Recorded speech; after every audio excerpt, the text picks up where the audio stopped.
ውድ ተመልካቾች ሰላም ጤና ይስጥልን። ይህ ኢሳት ዲጂታል ነው። የሰዓቱን ዜና ይዘን ቀርበናል። ከዜናው ጋር ደረጀ ይልማ ነኝ።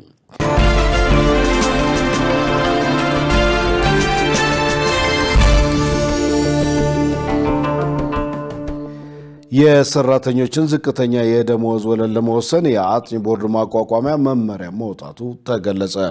በተያዘው ዓመት ቦርዱ ተቋቁሞ በሚያቀርበው ጥናት መሰረት ዝቅተኛ የደሞዝ ወለል ጉዳይ ምላሽ ያገኛል ተብሎ እንደሚጠበቅ የኢትዮጵያ ሰራተኛ ማህበራት ኮንፌዴሬሽን ገልጿል።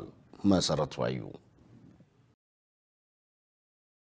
በኢንዱስትሪዎችና በግል የልማት ተቋማት የሚሰሩ ሰራተኞች አነስተኛ ደሞዝ የሚያገኙ በመሆኑ መንግስት ዝቅተኛ የደሞዝ ወለል እንዲወስን የኢትዮጵያ ሰራተኛ ማህበራት ኮንፌዴሬሽን ተደጋጋሚ ጥሪ ሲያቀርብ ቆይቷል። ኢሳት ነጻ የህዝብ ሚዲያ ጥያቄው አሁን ላይ ምን ደረጃ ላይ ደርሷል ሲል የኢትዮጵያ ሰራተኛ ማህበራት ኮንፌዴሬሽንን ጠይቋል። የኮንፌዴሬሽኑ የውጭና የህዝብ ግንኙነት መምሪያ ኃላፊ አያሌው አህመድ ጉዳዩን በሚመለከት ኢሰማኮ እየሰራበት መሆኑን ገልጸው ዝቅተኛ የደሞዝ ወለል ለመወሰን የሚያስችል ጥናት የሚያጠና ቦርድ ለማቋቋም የሚረዳ መመሪያ መውጣቱን ተናግረዋል። ቦርዱ ከመንግስት ከአሰሪዎች እንዲሁም ከኮንፌዴሬሽኑ የተውጣጣ እንደሆነ አንስተው አሁን ላይ ቦርዱን የማቋቋም ስራ ብቻ እንደሚቀር ገልጸዋል። የዝቅተኛ ደሞዝ ወለልን የሚያጠና ቦርድ ማቋቋሚያ መመሪያ ያስፈልገዋል። ሲቋቋምም በሶስትዮሽ ታይቶ ነው። ሶስትዮሽ የሚባለው ደግሞ አሰሪ የመንግስትና የሰራተኛ ውክልና ያላቸው አማካሪ ቦርድ የሚባል አለ። የአማካሪ ቦርድ ተሰብስቦ መመሪያውን አይቷል። የማቋቋሚያ መመሪያውን ኦሬዲ አሁን ቦርዱ የማቋቋም ስራ ነው የሚቀረው። የሚቋቋመው ቦርድ ከሌሎች ሀገራት ተሞክሮ በመውሰድ የሀገሪቱን የኢኮኖሚ ሁኔታ፣ የሰራተኞችን ገቢና ሌሎች ጉዳዮችን የሚያጠና ነው ብለዋል።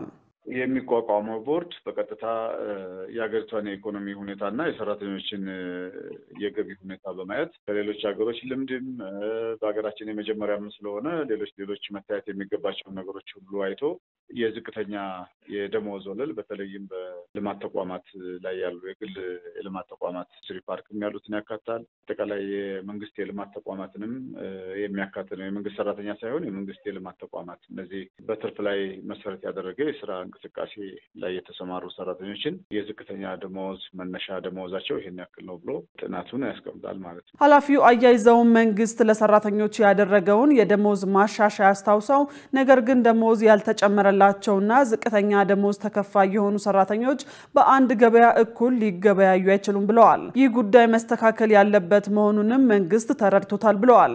በዚህም ቢያንስ በተያዘው በጀት ዓመት ውስጥ ዝቅተኛ የደሞዝ ወለልን የሚያጠናው ቦርድ ተቋቁሞ ጥያቄው ምላሽ ያገኛል ተብሎ እንደሚታሰብ ኃላፊው ተናግረዋል። በመንግስት ሰራተኛው አካባቢ ላይ የተወሰነ ማሻሻያ ተደርጓል። ይሄንኛው ደግሞ በአንድ ሀገር ውስጥ ነው የምንኖረው። ዝቅተኛ ሌቭል ላይ ነው ያለው። ይሄ ሰራተኛ አሁንም በተወሰነ ደረጃ እይታ ካልተደረገለት በስተቀር የተጨመረለትና ያልተጨመረለት ሁለቱም አንድ ገበያ ላይ ሄደው እኩል ሊሸምቱ አይችሉም። በዚህ ምክንያት አንደኛው በተወሰነ ደረጃ ጥያቄው ሲመለስለት፣ ሌላው ደግሞ ያልተመለሰለት ደግሞ ችግሩ እንዳለ ኢፌክት ያደርገዋል እና ይሄ ጉዳይ ቶሎ ብሎ መስተካከል እንዳለበት ኢሰማኮ ሀሳብ ነው።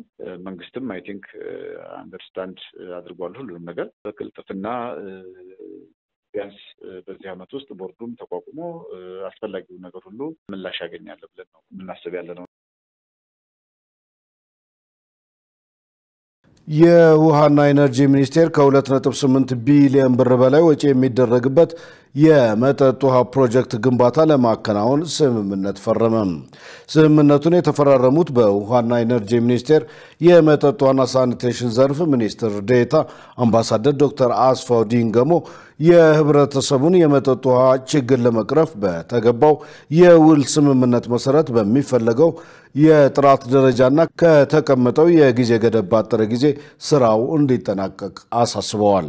በስምምነቱ ወቅት እንደተገለጸው ሚኒስቴሩ ከዋን ዋሽ ፕሮግራም በተገኘ ገንዘብ የንጹህ መጠጥ ውሃና የሳኒቴሽን ስራ እያከናወነ ሲሆን በዚህም ጥናትና ዲዛይን፣ የውሃ ጉድጓድ ቁፋሮ፣ የመጠጥ ውሃና የሳኒቴሽን ፕሮጀክቶች ግንባታና ክትትል ስራ በማከናወን ላይ መሆኑ ተገልጿል።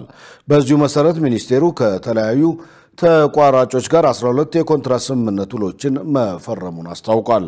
በዚህ መጠነ ሰፊ የውል ስምምነት ከተካተቱት መካከል የዋጪሌ የአልወያና የዳሮ ላቡ የመጠጥ ውሃና ሳኒቴሽን ፕሮጀክቶች ዋነኞቹ ሲሆኑ በድምሩ ከ2.8 ቢሊዮን ብር በላይ ወጪ እንደሚደረግባቸው ሚኒስትር ዴኤታው ተናግረዋል።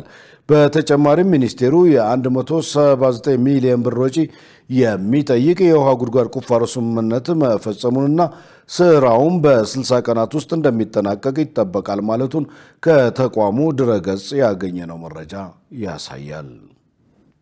የፓን አፍሪካ የሰርጂካል የጤና አጠባበቅ ፎረም በአዲስ አበባ እየተካሄደ ነው። ፎረሙ ዛሬን ጨምሮ ለተከታታይ 3 ቀናት የሚቆይ ሲሆን ኢትዮጵያ ፎረሙን ከአፍሪካ ህብረት፣ ከአፍሪካ ሲዲሲ እና ከፓን አፍሪካ ሰርጂካል ጤና አጠባበቅ ጋር በመተባበር አዘጋጅተዋለች። በመድረኩ በአፍሪካ መሰረታዊ መስፈርት ያሟሉ የጤና አጠባበቅ ስራዎች እንደሚያስፈልጉና መሰል ተግባራት በአግባቡ ሊከናወኑ እንደሚገባ ተመልክቷል። በተጨማሪም የሰርጂካል ጤና አጠባበቅን ለማሳደግ በእቅድ ላይ የተመሰረቱ ስራዎች ግዴታ መሆናቸው የተገለጸ ሲሆን ለአፍሪካውያን በጤና ዘርፍ በቂ ግንዛቤ ማስጨበጥ እንደሚገባ ተጠቅሷል። ከፎረሙ ጎን ለጎን በቅዱስ ጳውሎስ ሆስፒታል፣ ሚሊኒየም ሜዲካል ኮሌጅ እና በቸርችል ጤና ጣቢያ በቀዶ ሕክምና መስክ የተሰሩ ስራዎች ላይ የመስክ ምልከታ ይደረጋል። በመድረኩ የአፍሪካ ህብረትና የአፍሪካ ሲዲሲ አመራሮች፣ ከ40 ሀገራት የተውጣጡ የጤና ሚኒስትሮች ተወካዮች፣ የፓን አፍሪካ የጤና አጠባበቅ አመራሮች እንዲሁም 150 ሰርጂካል ባለሙያዎችና ጥሪ የተደረገላቸው እንግዶች ተሳትፈዋል። ውድ ተመልካቾች ከኢሳት ዲጂታል የሰዓቱ ዜና ወደ እናንተ መድረሱ እንደቀጠለ ነው። አሁን ደግሞ ወደ ውጭ ዘገባ አልፋለሁ። አሜሪካ በጋዛ የሚሰማራው አረጋጊ ኃይል ለ2 ዓመታት እንዲቆይ ለተባበሩት መንግስታት ሐሳብ አቀረበች። ቤንያሚን ኔታንያሁ ግን የጋዛ የሰላም እቅድ ባለበት እንዲቆይ ይፈልጋሉ ተብሏል። ሸሪፍ ኢማም ተጨማሪ አለው። ዩናይትድ ስቴትስ ለተባበሩት መንግስታት የጸጥታው ምክር ቤት በላከችው መልእክት ዓለም አቀፍ አረጋጊ ኃይል በጋዛ ለ2 ዓመታት የመቆየት ዕድል እንዲሰጠው ጠይቃለች። ይህ በእስራኤልና በሐማስ መካከል ለ2 ዓመታት የዘለቀውን ጦርነት ለማስቆም በፕሬዝዳንት ዶናልድ ትራምፕ የቀረበው ዕቅድ ቀጣይ እርምጃ ነው።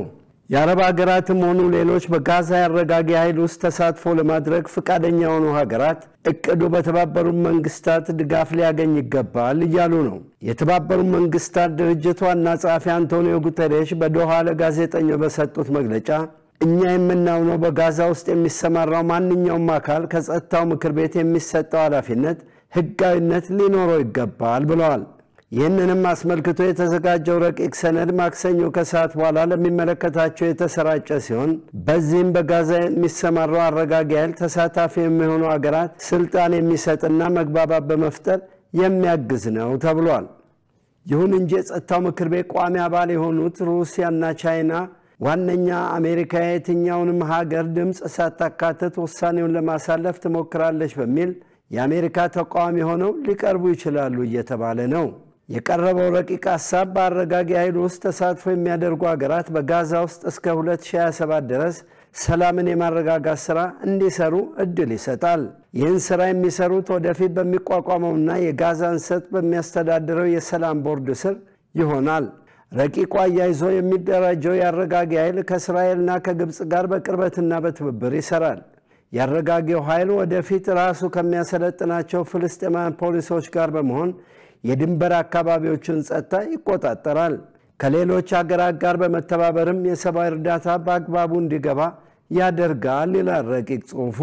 ለጋዛ አስፈላጊ የሆነው እርዳታ በሙሉ በተባበሩት መንግስታት በቀይ መስቀልና በቀይ ጨረቃ አማካይነት ማቅረብ እንደሚጀመር ታውቋል። ይሁን እንጂ የአሜሪካው ፕሬዝዳንት ዶናልድ ትራምፕ የእስራኤሉን ጠቅላይ ሚኒስትር ቤንያሚን ኔታንያሁ የጋዛን የተኩስ አቁም ዕቅድ በተመለከተ የቀረቡትን 20 ነጥቦች እንዲቀበሉ ቢጫኗቸውም ኔታንያሁ ግን በተለያየ መንገድ ዕቅዱ እንዲደነቃቀፍ እያደረጉ ነው። ባለፈው ወር በግብፅ ሻርም አል-ሼክ ከተካሄደው የሰላም ስምምነት ስነ ስርዓት በኋላ እስራኤል ለደርዘን ጊዜያት የተኩስ አቁሙን ጥሳለች። ባለፈው ሳምንት በፈጸመችው ተደጋጋሚ አየር ጥቃት 40 ሕፃናትና ሴቶችን ጨምሮ ከ100 በላይ ፍልስጤማውያን ተገድለዋል። በራፋ የድንበር መተላለፊያ የእርዳታ ቁሳቁስ እንዳይገባም አግዳለች። ቢጫ መስመር በሚል ባሰመረችው መስመር ውስጥ የሚገኙትን ቤቶች በሙሉ አፍርሳለች። ሐማስ ሁሉንም በሕይወት የሚገኙ ታጋቾች ለቋል። የሞቱ እስራኤላውያን አስከሬንን በሙሉ ፈልጎ ለማስረከብ እየተጋ ነው። ዜናውን ስናዘጋጅ አሶሺየትድ ፕሬስና አረብ ኒውስን በመረጃ ምንጭነት ተጠቅመናል። ውድ ተመልካቾች ከኢሳት ዲጂታል የሰዓቱ ዜና እስካሁን ነበር። ከዜናው ጋር ደረጀ ይልማ አብሬያችሁ ቆይቻለሁ። ከቀሪ የኢሳት ዝግጅቶች ጋር ሰናይ ጊዜ